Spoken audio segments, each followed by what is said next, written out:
Good afternoon. It's Wednesday, the 21st of January 2015, just after 1 o'clock. Welcome to UK Column News. I'm your host this afternoon, Brian Gerrish. With me in the studio behind the technical desk is Nick Green.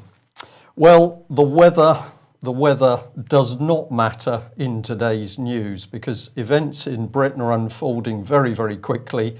And today we think we're going to bring you one of the most important news that the UK column has ever done as we start to get a glimpse into the heart of the beast which is driving politics in Britain.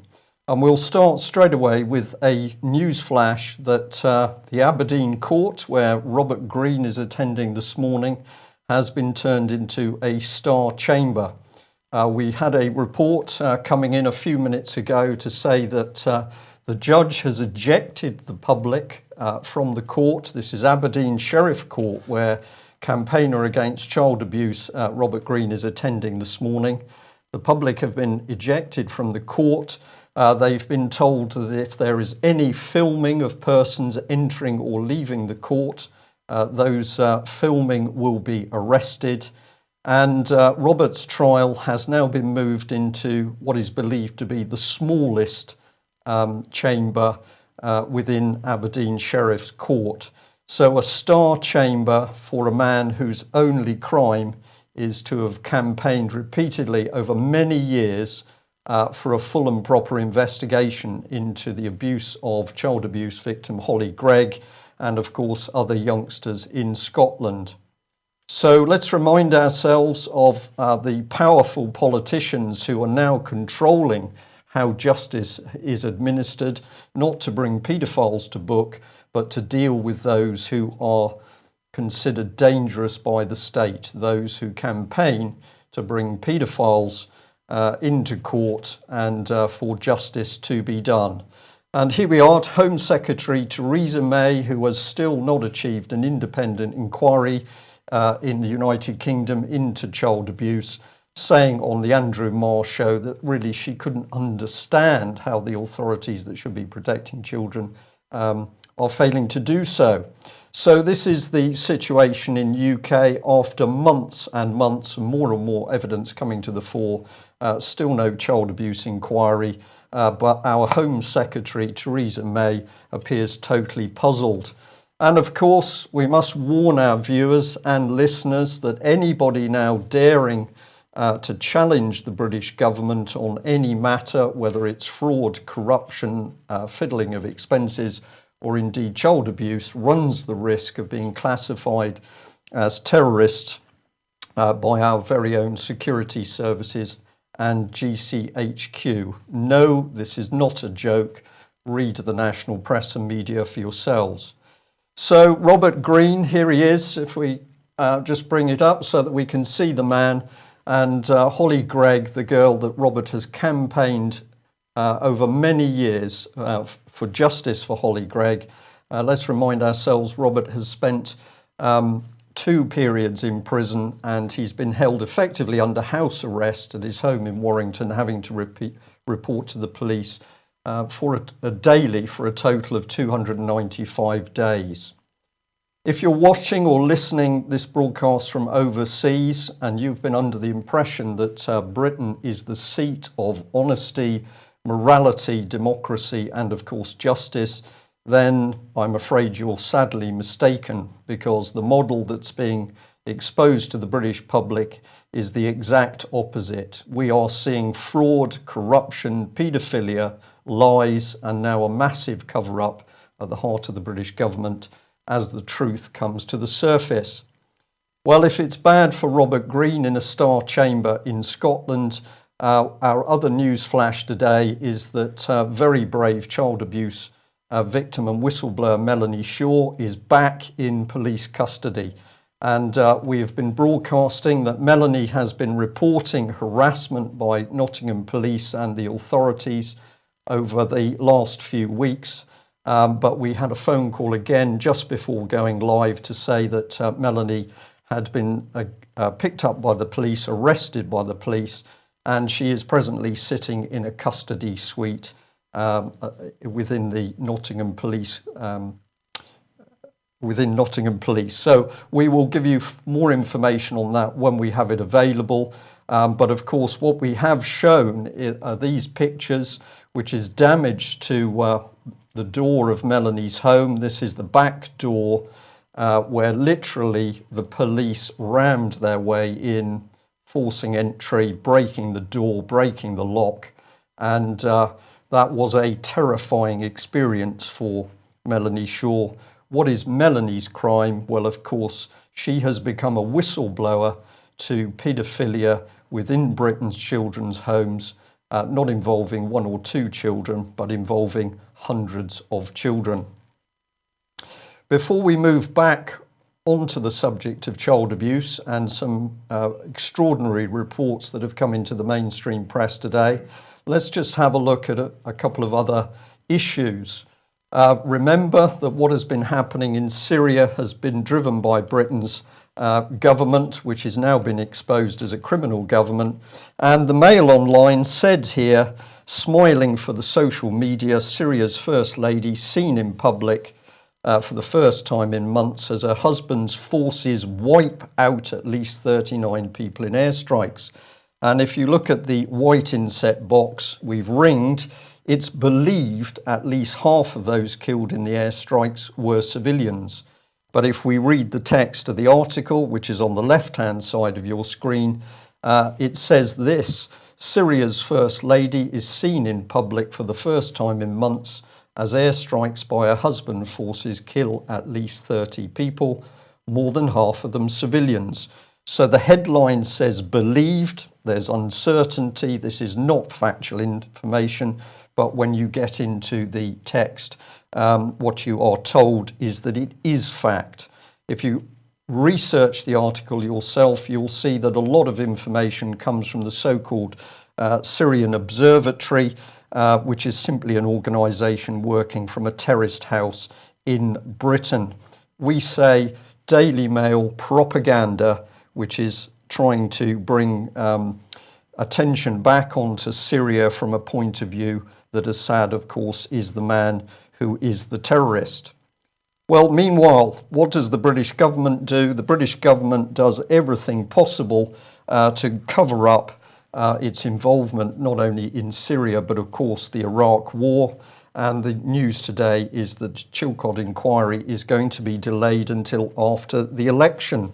And it takes Nick Robinson, BBC political editor, to give us the information. And he says that basically he expected Sir John to set out the reasons why the report could not be completed in time. That was also repeated by The Guardian. So here is a report that the inquiry, which began its work in 2009 and held its last public hearing in 2011, has still not produced a report on weapons of mass destruction, lies, and of course what actually took place in Iraq. So we are going to say UK column opinion: lies, obfuscation and whitewash to cover up war crimes. And this man, of course, central, Tony Blair, absolutely centre to the storm over the lies of weapons of mass destruction.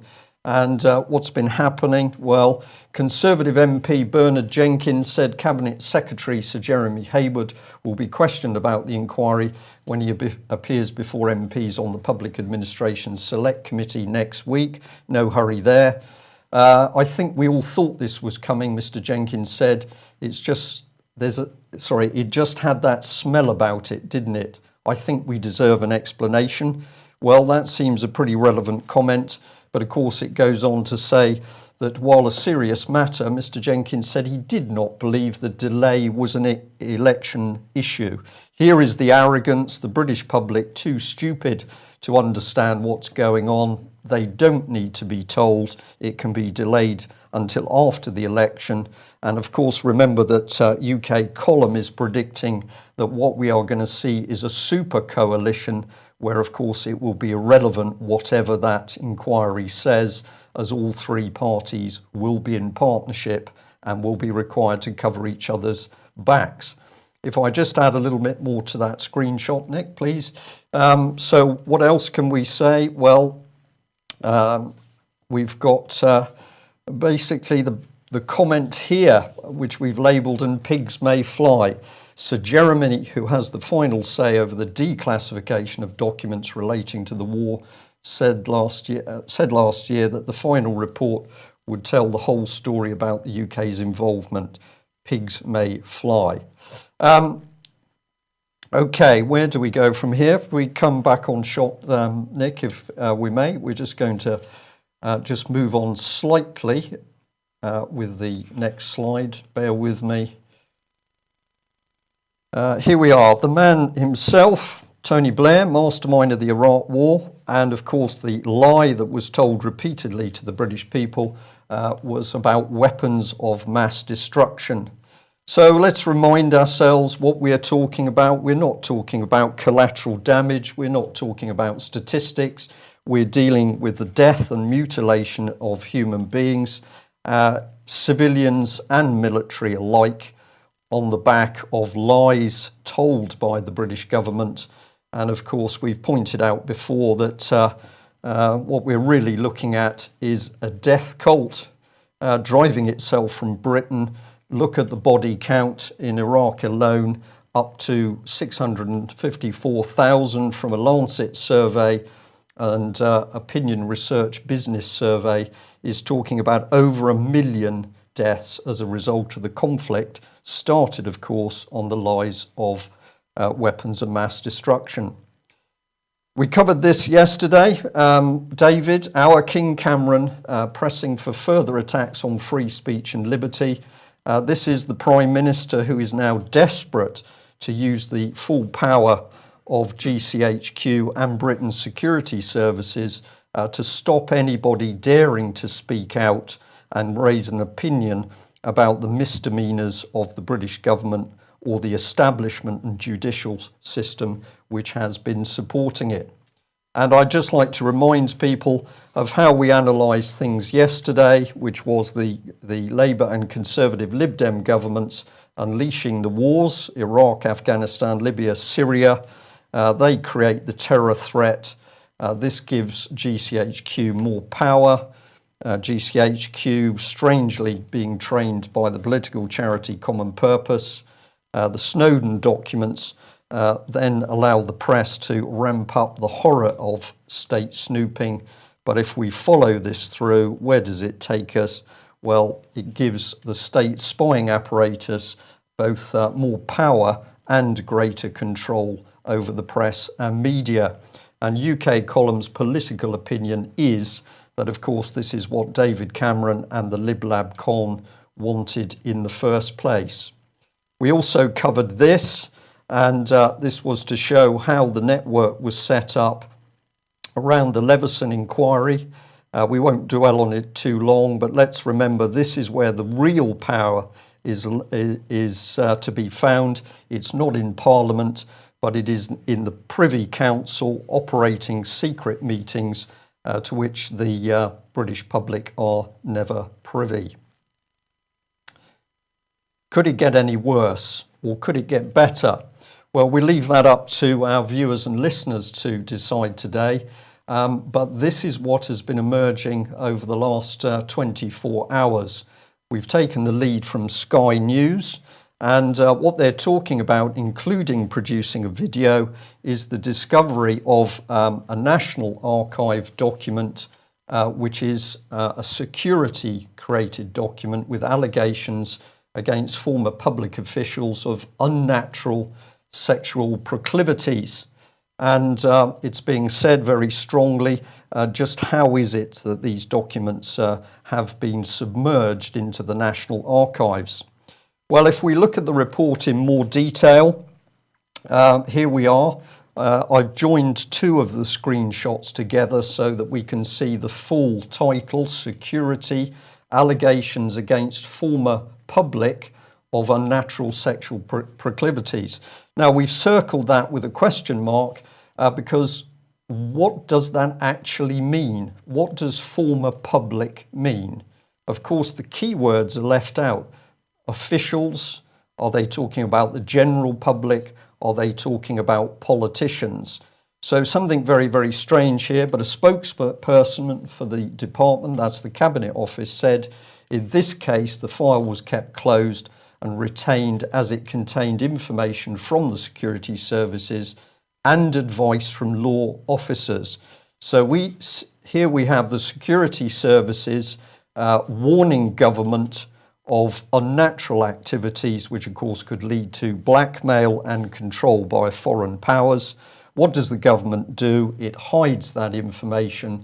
And of course, here we see the circular system where the government says, well, we've taken legal advice and we've decided to bury these documents. What the government didn't do, of course, was bring in the police and special branch for a full investigation. But it gets better. And here he is, Sir Bernard Ingham, Thatcher's former press secretary. He told Sky News he could not really recall the file. He did, though, confirm that both he and Mrs. Thatcher were aware of allegations against a government minister in the early 1980s. But of course, the security file there is not talking about one individual, it's talking about individuals. Well, we don't have to look far because here's the Independent. We've shown this before, warning Thatcher was warned of Tory child sex party claims. And her personal bodyguard, Barry Stevens, has told of how he warned the Prime Minister of allegations that one of her top aides was involved in sex parties with underage boys. Mr. Stevens, a former Detective Chief Inspector, told The Sun on Sunday that he passed on allegations about her loyal confidant Peter Morrison before he was promoted to the position of Deputy Chairman of the Conservative Party in the 1980s. Nobody knew. Nobody knew. Apparently nobody knew. Well, how many of the general public, we wonder, have seen this video, freely available on YouTube, where we can see and listen to former Conservative whip Tim Fortescue, a man in post 1970-73, saying this: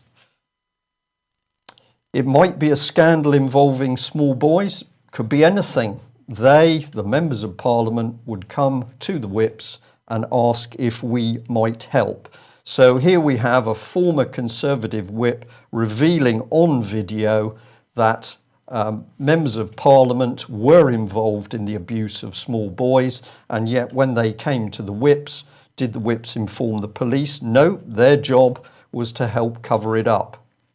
So in the National Archives, it now emerges that security reports have been buried in order to protect the government. But of course, it was the UK column that led on the fact that it wasn't just the abusers that were buried in the National Archives, it was also the trail of abuse. So let's have a look at this previous exposure by the UK column, where we identified that in the National Archives, the records for every children's home and organisation in the country have been closed. 75 years we'll start off. So we've got the records for Rose Cottage Children's Home in Highbury Road. It's closed for 75 years. Why would the British government want to close the records of a children's home? Well, it's not the only one. Let's have a look at a few more, because on they roll. And the timescale, 80 years, 75 years, 50 years, record after record where the British government has deliberately buried the records on children's homes, because of course within those records is the record of the abuse of those children. And let's bring it right up to date, and let's bring it back on Melanie Shaw, that very brave lady who's now incarcerated in Nottinghamshire police cells. She was a child at Beechwood Home, where she describes her abuse, the abuse of other young children, and this has supposedly now led to Operation Daybreak investigation by Nottingham Police. And what has happened? Precisely nothing. Here is the record for Beechwood Home, Children's Home, residential nursery and reception, closed for 75 years. And it's taken very brave people, campaigners like Bill Maloney, like Robert Greene, many, many others, and we'll also add the UK Column's work to show that, of course, the reason these records had to be abused is because the government claims that at the moment there are no statistics on the number of children that have been abused in Britain's appalling care system for children. Elm Guest House, we've talked about, sits in the background. The police claim to be investigating, no progress, even though evidence coming to the fore of children murdered, and no apologies for bringing this lady back in again. She simply can't understand why there's been no progress. She's in charge, but she simply can't understand why there's been no progress. So the result is, in Britain today, very brave people like Robert Greene in a star chamber as we speak, and abuse victim Melanie Shaw back in custody after harassment by Nottinghamshire police and authorities. If this is happening around children, can we really trust the government to do anything for us? Run our schools, run our railways, defend the country, run the NHS. Can we really trust these people? Well, let's follow the trail through, because here is a very powerful man in British government, Ken Clarke, and he said very, very forcefully that political leaders take too much notice of media noise. He says another non-issue in his mind is the revived interest in documents that the Maverick Tory MP Geoffrey Dickens passed to the Home Office 30 years ago, documents which allegedly named paedophiles in high places. And Ken Clarke said, I remember these allegations, paedophile ring allegations being reported, but it fizzled out in 2 days. Firstly, because it was Geoffrey and nobody took him remotely seriously. And secondly, because he had no evidence to support any of it. It wasn't a dossier, it was a few letters. Well, that's what Mr. Clarke has said. But let's carry on through, because no inquiry into child abuse. And here she is, Fiona Woolf, pulled out to lead the inquiry, but no more. But of course, what was the public told? Trust this lady. She's not really a member of the establishment. She's independent, except she just happens to be a member of the establishment, and she happens to be closely connected, not only with the political establishment, but as we see here, David Cameron. Could it get worse? Well, it does, because here we are. The headline that has been hitting the press worldwide: Prince Andrew's guards turned a blind eye. Yard officers watched as Duke partied with young girls, says Epstein's butler. So once again, the lie from the system is nobody knew, and yet the evidence is in front of us. It is pouring out to say that we have people who cannot be trusted, both in the political world and within the establishment, and indeed the royal family. Well, what has Prince Charles been up to? What we're not seeing is a forceful lead from Prince Charles for an independent inquiry into child abuse, including the paedophile activities of Jimmy Savile. It's taken the Belfast Telegraph to report that what Prince Charles has been up to is having a war with a scientist who was forced out of his job at Exeter, University of Exeter. And in his new book, Professor Edzard Ernst has talked candidly about the loss of his post at the University of Exeter and the role royal influence played in it. And what the article identifies is this gentleman, Sir Michael Peat, was involved. And these are some previous headlines saying that this man retired from royal service and was taken straight into the employment of Roman Abramovich.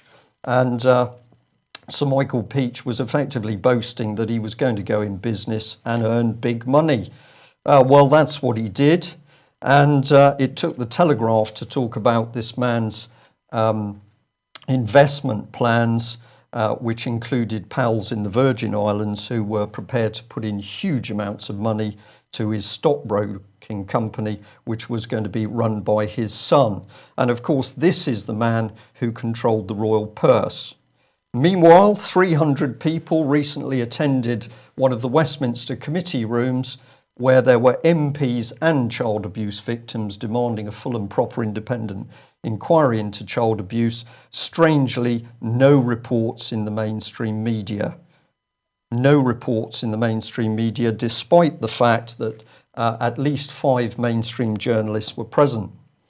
Well, it was also not reported by Exaro, and we've been talking about Exaro tweets. Of course, this is the organisation that boasts it's taking the lead on exposing child abuse, but we've also pointed out that journalists in Exaro, David Henke, writing very detailed stories on the subject of child abuse, and including Ben Fellows, but then also tweeting out what the public and the media can and can't do. So here is Exaro telling the public that basically you need to be really careful in what you say about Ben Fellows. Is this independent media, or is this something very close to the establishment? UK column is not sure. The theme is clearly that nobody knew. Despite GCHQ, despite special branch, despite royal protection officers, despite all of Britain's police and the Met Police and our government and our establishment, nobody knew, of course, that Jimmy Savile had been running a vicious and widespread child abuse ring. And here are some of the people that didn't know: the Queen, Prince Charles, Princess Diana, Margaret Thatcher, the BBC, Gordon Brown, Tony Blair, Stoke Mandeville Hospital, MI5, the police, the Knesset, and indeed Broadmoor Hospital. Nobody knew. And if we come on to the latest news, here it is, we've just covered it. That despite the security forces producing a report talking about abuse, nobody knew. And what does David Cameron think we should do about abuse? Well, he's clearly said, let's just dismiss it. There's no evidence to support the fact that we've had paedophiles in Britain's establishment. And we may lose a little bit of this, but basically nobody knew. Nobody knew at all. So in the last few minutes of the programme, let's just have a look at how our politicians function. And of course, well, here we are.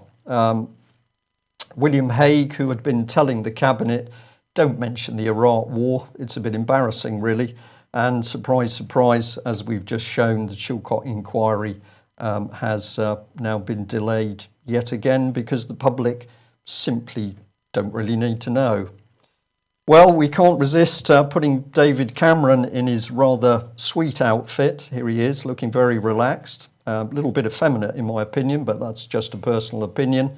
And he was saying that he'd had a full briefing from the security chiefs, and the UK is facing the same threat from fanatical death cult of Islamist extremist violence. And we say, well, did security chiefs also brief Cameron on child abuse in Westminster and the establishment? Indeed, did our security services say how to cover it up? If you are sitting and thinking nobody ever warned us this was going on, nobody warned us this sort of thing could happen in a so-called democratic Britain, then let's remind ourselves of what Tony Blair freely said in 2000, as quoted by the Centre for Policy Studies. And he said he had a vision of a new Britain. Central to this vision is the creation of a new class, a new elite placed in positions of power, positions of authority, who will propagate the new spirit of the age and spread the principles of the third way across Britain. Well, what he was really talking about was the rise of a new class who would simply be appointed and indeed would be above the law. On that note, we will end today's news. Can the situation in Britain be any more desperate than it is that we have a Lib Lab Con in post in Westminster prepared to lie and deceive the British public, not only to create wars overseas resulting in the deaths of hundreds of thousands or millions of people, but we have a lib lab con in Westminster, which is also prepared to lie and cover up the massive sexual and physical abuse of children in Britain. Against that background, we can make no mistakes why we are seeing the country descend into chaos. We have allowed ourselves to be ruled by a criminal elite, and until those people are removed by the democratic process, we are going to be in a very precarious position. And remember, if you think that GCHQ was created to protect us, that is the very organisation that is now being used to spy on people who are exposing the criminals in the establishment and Westminster. If I'm speaking to anybody directly inside GCHQ at the moment, I hope that the thousands of desk officers are feeling proud that they are working to protect paedophiles who are clearly at work at the heart of our political establishment. That's the news today. Tomorrow we'll be back at the same time, and I'm delighted to say that Louise Collins will be joining me. Join us then. Thank you very much. Bye-bye.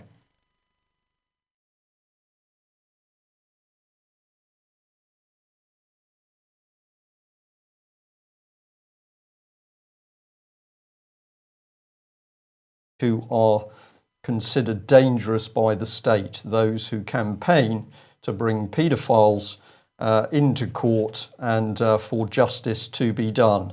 And here we are, Home Secretary Theresa May, who has still not achieved an independent inquiry in the United Kingdom into child abuse, saying on the Andrew Marr show that really she couldn't understand how the authorities that should be protecting children are failing to do so.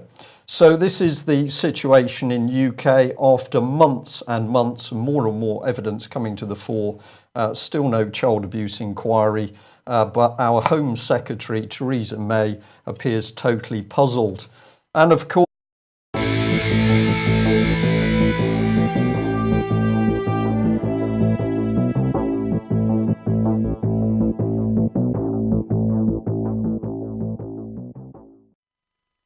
good afternoon. It's Wednesday, the 21st of January 2015, just after 1 o'clock.